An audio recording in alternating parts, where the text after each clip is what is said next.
ça faisait un moment que j'avais envie de parler d'un truc, c'est les privilèges. Je vais poser le contexte d'abord. Dans mes luttes, quelles qu'elles soient, je me suis rendu compte, en fait, plus dans mes luttes que dans le quotidien, peut-être parce que les luttes, certaines de mes luttes, la plupart de mes luttes, déjà mes luttes ça veut rien dire, bon bref, les choses pour lesquelles je passe beaucoup de temps, bref, bon, ok, je vais y arriver. De façon générale, j'essaie de m'opposer aux discriminations et aux oppressions. Et je passe beaucoup de temps à m'engager pour ça. Et peut-être que c'est spécialement dans ces contextes que je me suis rendu compte à quel point moi-même je profitais de systèmes d'oppression et de domination. Et à quel point d'autres personnes avec moi en profitaient également, parfois pas les mêmes. Et j'ai trouvé intéressant de creuser un petit peu le sujet. Parce qu'hélas, beaucoup de personnes ne se rendent pas compte ou ont pas des... Enfin, ont encore des choses à améliorer. J'espère que peut-être cette vidéo va pouvoir faire un petit peu d'étincelle dans votre tête et vous aider à mieux gérer vos privilèges. Alors, aujourd'hui, et c'est un peu ça qui m'a remotivée à me dire allez, cette fois, aujourd'hui je le fais. Aujourd'hui j'ai écouté une podcast de Floraison que je vous conseille. Cette podcast, en l'occurrence, c'était Gilets jaunes écoféministes. J'en ai déjà écouté plein d'autres, enfin une bonne partie d'autres. Et où il était dit à un moment, oui, donc, une liberté qui n'est pas partagée par tout le monde, c'est un privilège. Voilà. Après, ouais, une liberté ou une certaine forme de pouvoir, je sais pas à quel point. Par exemple, le fait d'être plus pris en compte, est-ce que c'est une liberté? En tout cas, c'est un privilège. Enfin, bref. Donc, ah oui, j'ai pris un petit peu de notes, attention, et je voulais dire notamment que une chose à laquelle on pense pas forcément, c'est que, donc, bon, les privilèges, on les a en fonction de sources de privilèges, de critères de privilèges, potentiels privilèges. Et ce qui est intéressant, c'est que ces critères, ils sont soit avérés, soit présumés. Par exemple, bon, l'exemple que je vais prendre parce qu'il me concerne, donc c'est celui que je connais le mieux. Moi, je suis pas une personne cisgenre, mais j'en ai tout l'air. J'ai l'air d'une personne cisgenre et donc je vais profiter de nombreux privilèges de personnes cisgenres. Parce que en fait, c'est moi qui choisis qui va savoir que je ne le suis pas.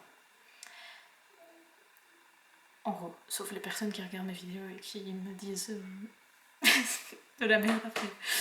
Non, mais je vous aime. Voilà, donc il faut faire gaffe à ça aussi. C'est-à-dire, moi je sais que je suis pas une personne cisgenre, mais je sais qu'on me considère comme une personne cisgenre et que je vais profiter d'une partie des privilèges dont profitent des personnes cisgenres. C'est juste bon à noter. Je peux pas juste dénier. Voilà. Bon, alors j'ai listé un petit peu des sources. Je vais les lire dans un ordre comme ça.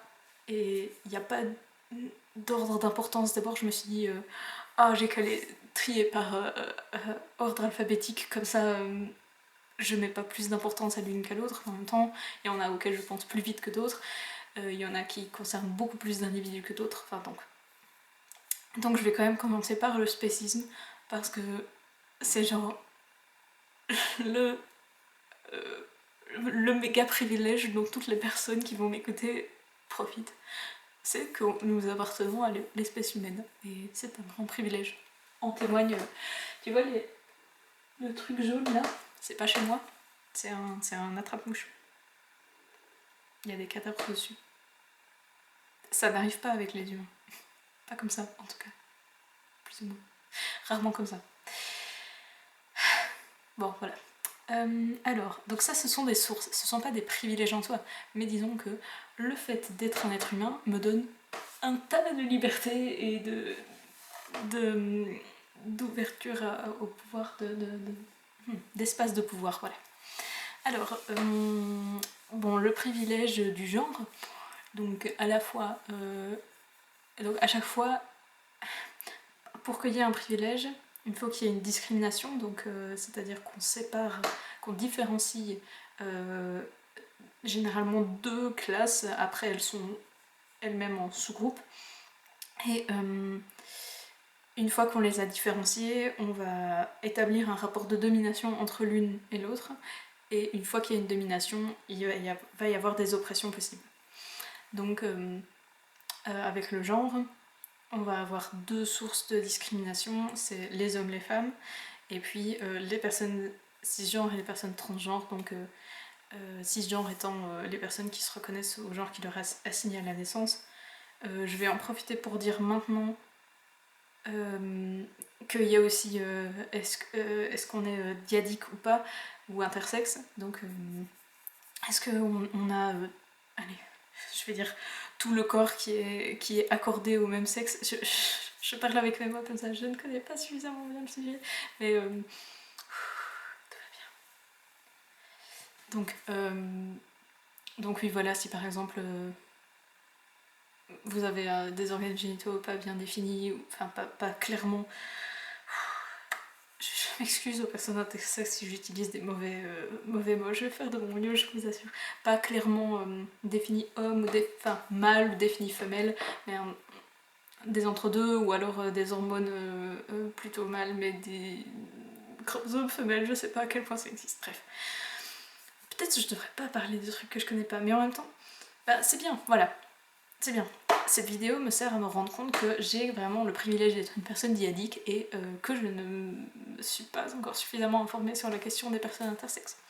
Alors, donc ensuite, la race. Race, ben voilà, j'aime pas ce mot, il est d'ailleurs pas biologiquement correct, puisque tous les êtres humains sont les mêmes, il n'y a pas de race différente. Mais bref, vous savez ce que c'est la discrimination en fonction de tes origines, de la couleur de ta peau, des trucs pareils. Là aussi, par exemple, il va y avoir des personnes qui n'ont pas l'air étrangères et donc qui vont moins subir. En fait, il faut. Je m'étais dit que je dirais ça avant. Les sources, c'est comme des spectres, quoi. Donc, en vrai, je disais il y a deux classes, etc. Mais en vrai, il y a quand même un peu une continuité. Donc, la race, ça va être le meilleur exemple. La race, je veux dire origine, même si je trouve ça pas super. Bon, je vais utiliser race, tant pis. Il y a par exemple les blanches et blancs qui habitent dans le pays dont on parle, il y a les personnes qui sont de pays limitrophes, il y a les personnes qui viennent d'un peu plus loin mais quand même d'Europe. Là je parle de l'Europe parce que voilà. Et puis après, enfin bref, c'est des spectres quoi. Et puis il y a des personnes qui vont être clairement identifiées comme étant d'une telle origine. Ensuite, il y a par exemple des personnes qui ont grandi, qui sont nées à un endroit mais qui ont grandi ailleurs, ou qui sont nées d'origine, enfin de parents qui ont grandi dans un autre pays mais qui, elles, sont nées dans ce pays et ont grandi dans ce pays, bref. J'en viens à là. Tout ce que je vais mettre sous le mot classe. Donc, ça c'est. En fait, c'est plein de choses différentes que je vais regrouper là-dedans. En fait, c'est un peu ta position sociale. Ouais, ce serait plus correct de dire ça, ta position sociale. Donc, ben là, je reviens avec l'histoire de l'éducation, à quel point tu es éduqué ou pas. Est-ce que tu maîtrises la langue du pays, à quel point ou pas. Si tu maîtrises plusieurs langues, c'est aussi une source de privilège. C'est-à-dire que tu vas pouvoir discuter dans des conversations avec plusieurs nationalités, tu vas pouvoir peut-être faire de l'interprétariat, donc être vu plus haut que les autres, enfin bref. Ta profession, il y a des professions qui vont être plus ou moins dénigrées.